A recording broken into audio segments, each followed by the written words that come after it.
that request for private data shall follow legally stipulated procedure, and that court warrants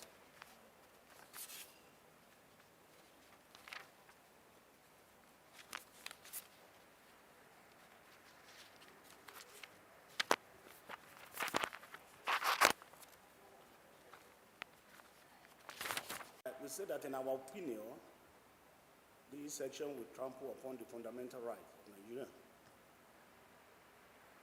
This is because a clause needs to be inserted to state what exactly the procedure that is intended. Section 10H4, that the obligation to give notice rests with the state. We believe that the specific time of notice from the service provider to the owner should also be stated. And this will also be applicable to the state. Section 10, subsection 4.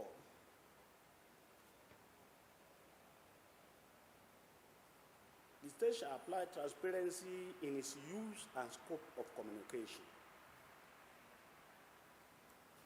It is noted from the body of the bill that notice to whose data is to be censored or monitored is said to be through Gazette. We are of the view that Gazette may not be adequate. Want to notify somebody that his internet is being censored, or his communication, his internet is being censored. We are of the view that such notice should actually be done in the publications, in the media, either on newspaper or through internet, through his own email.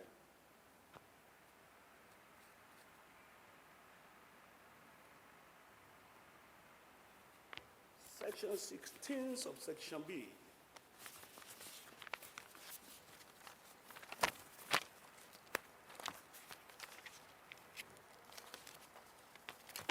Yeah.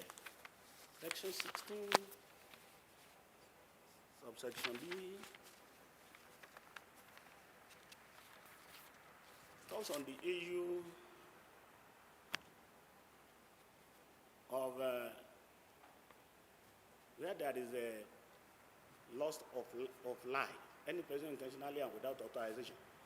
So, and the punishment, we are of the view that option of fine, where there is loss of life, option of fine may be inadequate. And the stiffer measure maybe may be considered.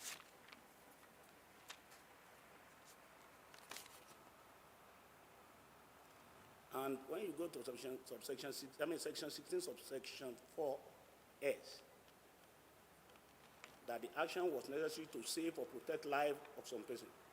Well, we are of the view that what can be seen by some person to be harmless may be considered harmful by others. So there's need to let us know what are those things that are harmful.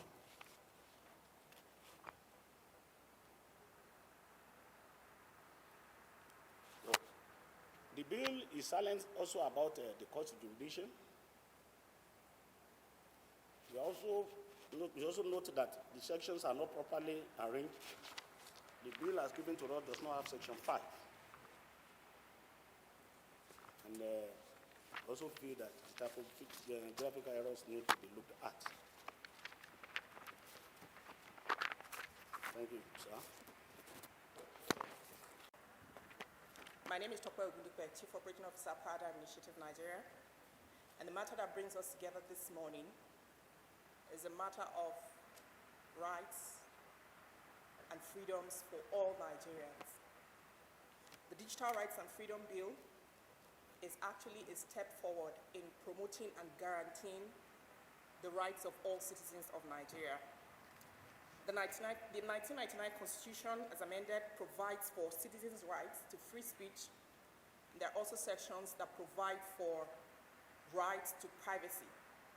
But these rights cannot be technically interpreted as applying to a person's presence online.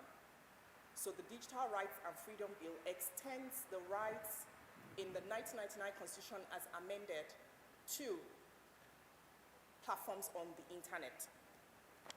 The survival of a constitutional democracy is tied to the participatory activities of its citizens, and participation in socio-political activities cannot be guaranteed except human rights in such democracy are guaranteed. Digital Rights and Freedom Bill recognizes this and the need to help strengthen socio-economic and socio-political survival of Nigeria. Since technology has helped to crunch space and time so as to accommodate faster human development, it is important to also stipulate human rights in the midst of technological innovations to help balance out the need for innovation on one hand and the rule of law on the other. This, among many other objectives, is the reason that the Digital Rights and Freedom Bill has been drafted. The bill can be best seen as an amplification of Chapter 4 of the 1999 Constitution of the Federal Republic of Nigeria as amended. Specific aspects of the bill point to this claim. Section 16 and 17 engage the right to education online and e-governance respectively.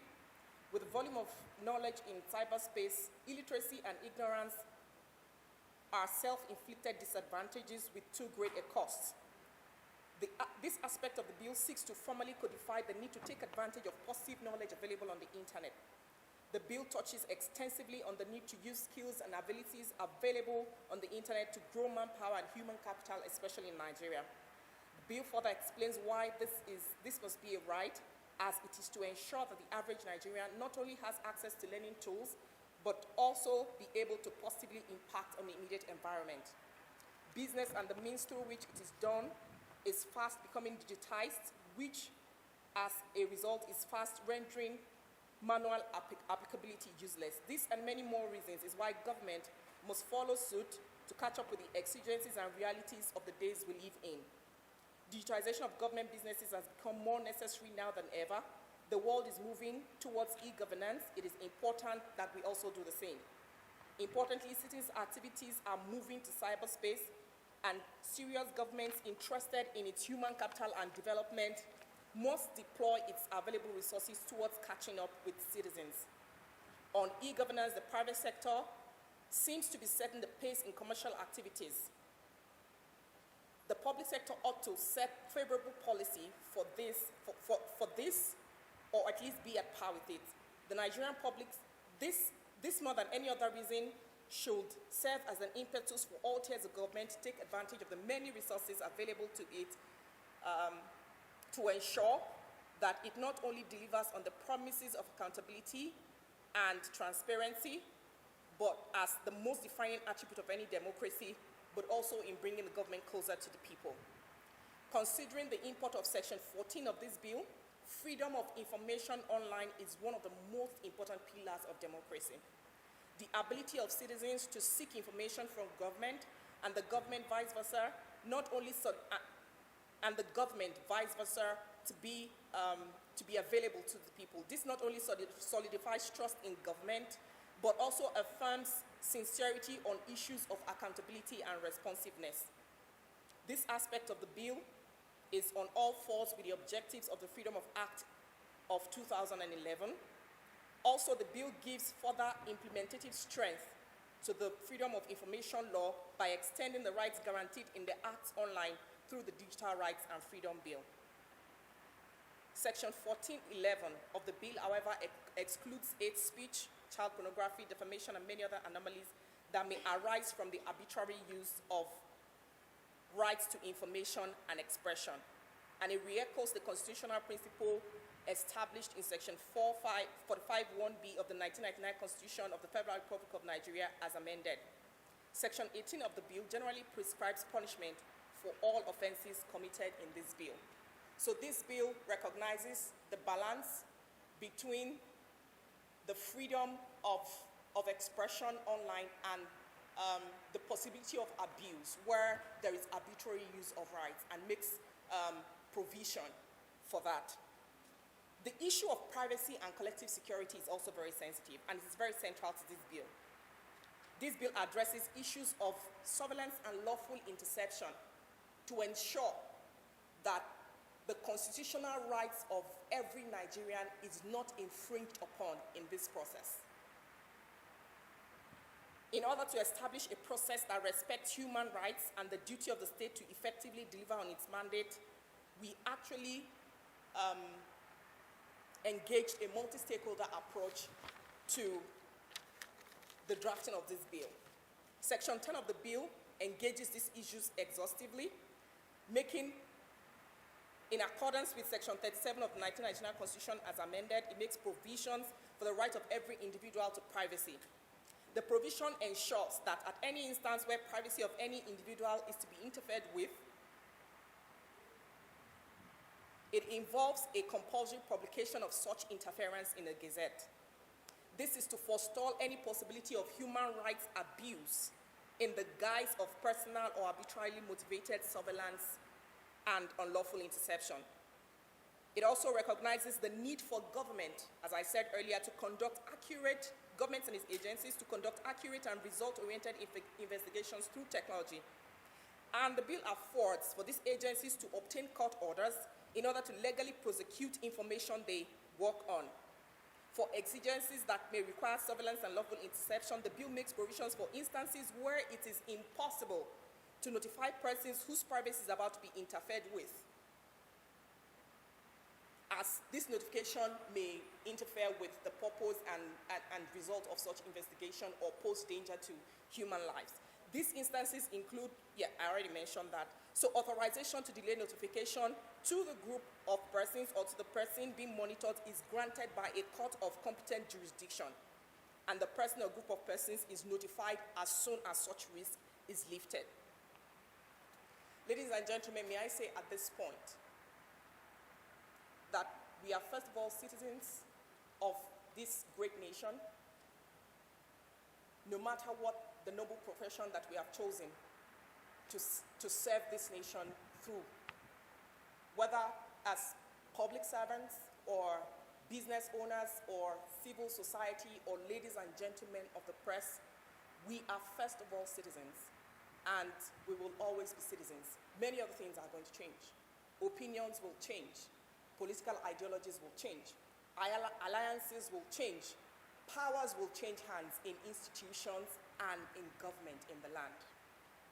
This law serves every man equally, now and all the time, whether as a public office holder or as an ordinary citizen.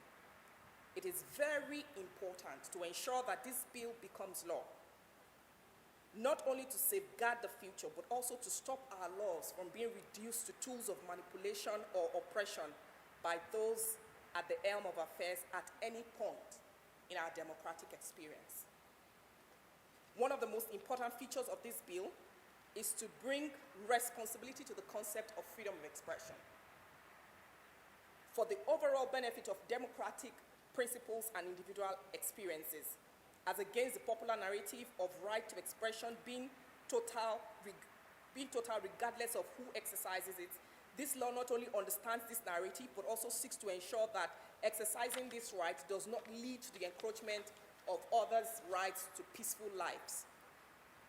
There is an analogy that I usually give. The fact that we will always have irresponsible road users does not mean that we should not construct good roads. It is important to have good laws, and within those laws, have safeguards and means of seeking redress. As provided for in Chapter 4, Section 39 of the 1999 Constitution of the Federal Republic of Nigeria as amended, the right to freedom of expression and press is protected. However, Section 45(1) of the same chapter provides that any right contained in Chapter 4 of the Constitution will not be used to encroach the rights of others. This clearly allays the fear of anyone worried by possible excess of free speech with claims in establishing evidence for defamation and hate speech where they are provable against those making those claims that are not backed with facts. The courts are there to sieve the facts and ensure justice in this regard, but to allow freedom to freely express, but to allow freedom to free expression to be clamped down is to raise possibly an army of deterrent citizens who want to ensure that any form of oppression is fought against. One of the biggest challenges that has dogged the internet, the advent of the internet, especially in Nigeria, is uncharitable use, it's used by uncharitable elements to commit frauds. Several criminals hide under the advantage of the internet to commit fraud against unsuspecting citizens, which has not only dented our economic prospects, but has also begun to shape how we perceive others. This act is clearly prohibited by Sections 9 of the Digital Rights and Freedom Bill. To help, and I mentioned earlier that this bill is on all fours with Freedom and Information Act.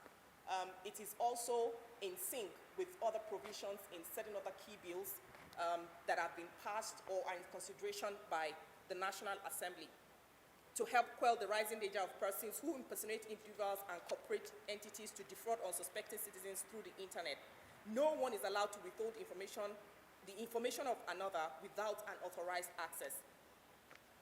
In recent times, data and its use has become a source of critical infrastructure, either as a resource for development or for uncharitable means. The Digital Rights and Freedom Bill seeks to ensure that it is more for the former and ensure the minimal occurrence of the latter. With these provisions on data use and ownership, every Nigerian is secure and accounted for. These days, data is life. Sections 3, 5, 6, 7, and 8 not only give more responsibilities to those in charge of citizens' data, they recognize the need to safeguard personal data like that of human life and property. Ladies and gentlemen, this bill is a novel legislative framework. It has vast advantages.